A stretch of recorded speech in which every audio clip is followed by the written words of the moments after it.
Hello, everybody. Welcome to Little Rusty Buckets. We got a take from Jeff Teague that is absolutely baffling to me, and I wanted to reply to it primarily just because I'm a big Dwayne Wade fan.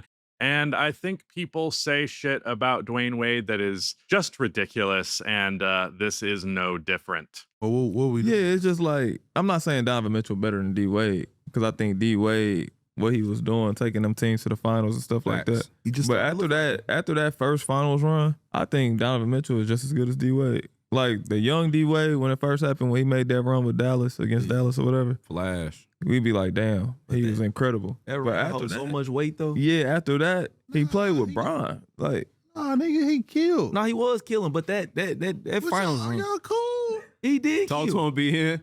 Zoom. Lou, He did kill. 30, nigga, did you just see what we just showed you? 26, 25. All right, go to Donovan Mitchell. And my team was trash. Go to Donovan Mitchell, cuz. Go to Right. Donovan Mitchell. And I played with a bunch of old niggas, bro. Jay Will, Gary Payne, Antoine Walker niggas off that liquor and cane, bro. Yeah, That's I why don't- with Lamar Odom. we not saying Bro, they was D-Wade. good basketball players though.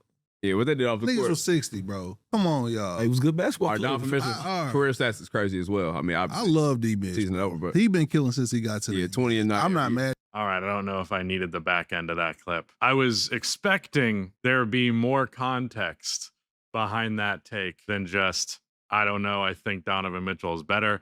So maybe I shouldn't go this hard on this take because it was kind of a half thrown out there thing. But in general, people just say shit about Dwayne Wade that pisses me off a lot. I appreciate the acknowledgement that at the very least for that like 2006 run, that Dwayne Wade was clearly better than Donovan Mitchell. However, it was not just to that point. So let's dive into some stats here. So after 2006, Dwayne Wade averaged between when LeBron got there and 2006. Dwayne Wade averaged 27 and a half points, 4.7 rebounds, 7.1 assists, 2 steals, 1.1 blocks, 48% from the field, getting 9.5 free throw attempts per game at 77%. If you want to be a dork and get the true shooting percentage on that, he is right about 57%, which I don't know exactly what the league average true shooting percentage was in 2007, but I guarantee you that is a little bit above.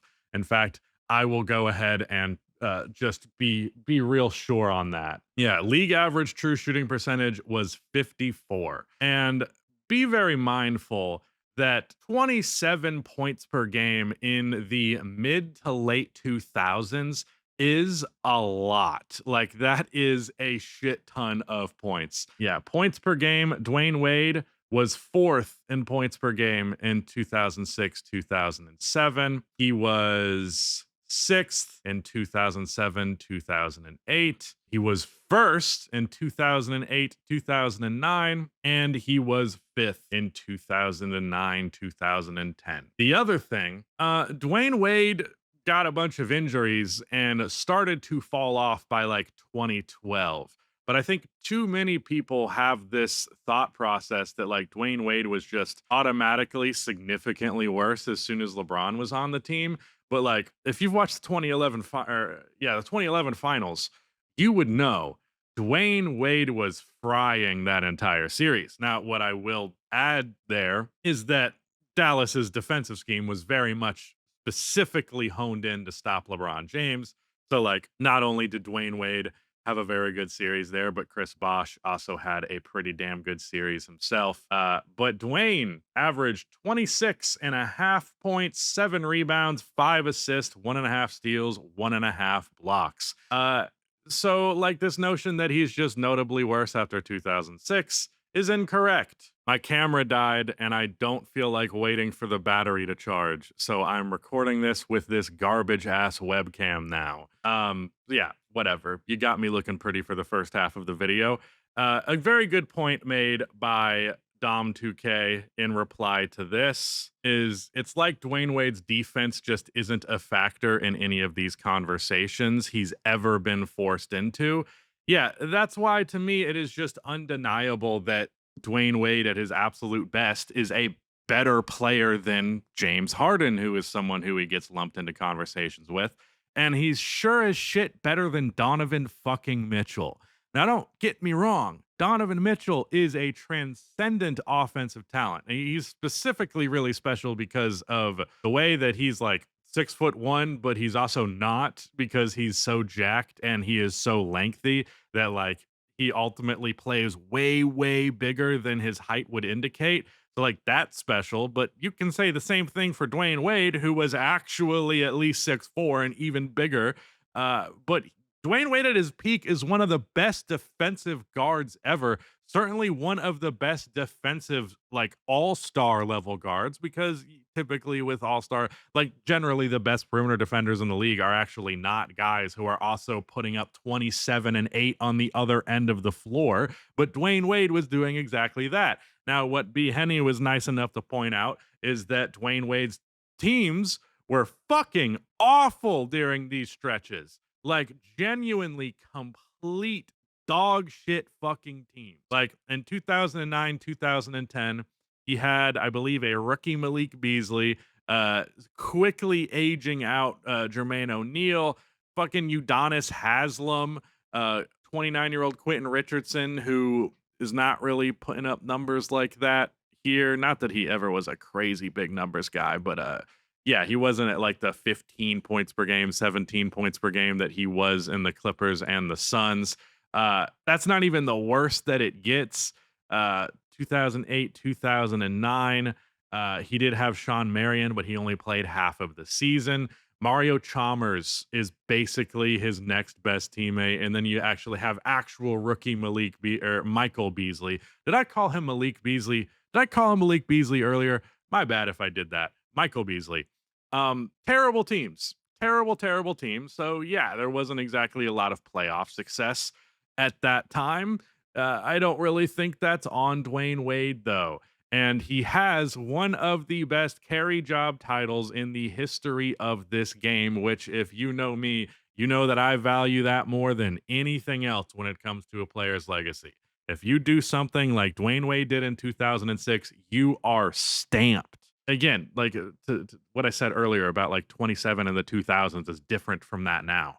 Donovan Mitchell, I don't even think Donovan Mitchell has averaged 30 in his career. He's probably gotten damn close. Yeah, at his peak season, he averaged 28, and right now he is averaging 29.9. I expect that number to dip, especially as Darius Garland hopefully returns. I don't know what the exact timetable on that is. Even in the scoring category, Donovan Mitchell's a way better three-point shooter. Like, hands down, massive difference there. And he's probably a comparable mid-range shooter, but like in no way. And Donovan Mitchell's a great slasher. Dwayne Wade at his peak is arguably the best slasher of all time, at the very least from the guard position, because like LeBron James is probably my answer for the best slasher of all time, just because he's a fucking freight train going down the middle. But Dwayne Wade was absolutely insane going to the basket. And then he's also all defense caliber on the other end of the floor. So I just don't know how you can compare a guy who doesn't even really score at volume at the level when you consider the context of the era, and is not even the playmaker Dwayne Wade is. Dwayne Wade's also a significantly better playmaker. Like he was out here averaging 7 assists over that really long stretch. Donovan Mitchell's peak assists per game is 6. Otherwise, he's usually right around 5. So he's a better playmaker, a better finisher, better slasher overall. Way better defensive player. I just don't think that's a conversation. Now, I'm not that mad at Jeff Teague for saying this shit, because a position that I have held about like the TNT crew is there's room for basketball discourse that is not strictly like taking it that seriously. And the 520 podcast, the clips from that shit, I don't actually watch the podcast, but very funny. There's a lot of very enjoyable, entertaining things from that podcast. But Jeff Teague's basketball takes are often terrible, like terrible. And this is no different. And it also just comes from a place of like, when you listen to him talk about what he has done, like what his perspective on the game is, he wasn't really paying that much attention to the league before he was in it. And then he comes into the league, and I believe he was drafted in what, 2009? No, 2010. Yeah, Dwayne Wade's peak is already closing by the time that he's in the league. So yeah, I don't know. This bothered me. It's not even this take that much. Like whatever, just another comment. But people just lie about how good Dwayne Wade was all the time, and it really drives me nuts. Like his peak is arguably better than Kobe's. Kobe's higher all time because he has way better longevity. But Dwayne Wade has one of the best guard peaks of all time by like a wide margin. This just really bothers me. But yeah, that's it. Thank you so much for watching. Goodbye.